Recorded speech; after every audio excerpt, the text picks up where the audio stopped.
हा पाण्याचा आवाज येतोय. पाण्याचा अशा प्रकारे हा अपव्यय सुरू आहे.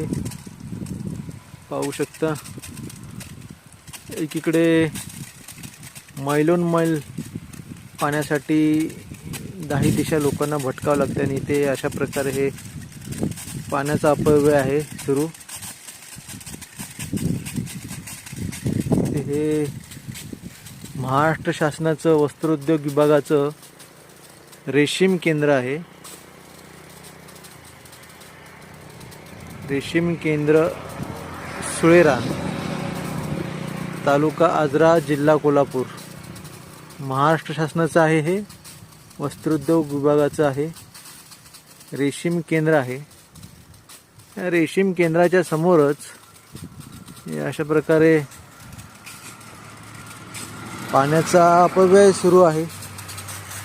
याच्याकडे कोणाचंही लक्ष गेलं नाही.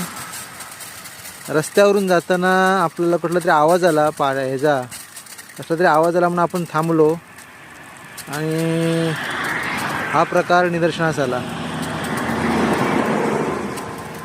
हे पाणी अशा प्रकारे इथे वाहून जातंय.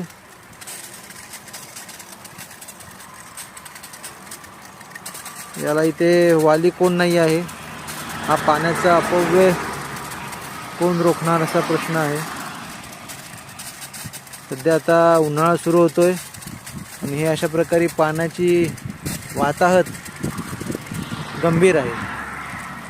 याच्याकडं महाराष्ट्र शासनाने लक्ष द्यावं आणि हे जे काही प्रकार सुरू आहेत, हा आता एक प्रकार ओपन झाला, म्हणजे हा एक प्रकार उघड झाला आहे. अशा प्रकारे आहे पाण्याचा अपव्यय अशा प्रकारे होतोय.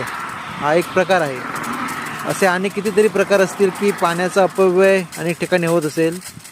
शहरातील लोकांना पाणी 1 दिवस आड, 2 दिवस आड, 4 दिवस आड मिळते. मात्र हे अशा प्रकारे तेही महाराष्ट्र शासनाचं हे वस्त्रोद्योग विभागाचं रेशीम संचालनालय नागपूर रेशीम केंद्र आहे सुळेरान, त्या समोरच आहे हे.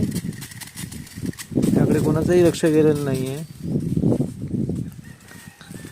आपण त्या व्हिडिओच्या माध्यमातून विनंती करूया की हे अशा प्रकारे पाण्याचा अपव्यय जो आहे तो अपव्यय होता कामा नये.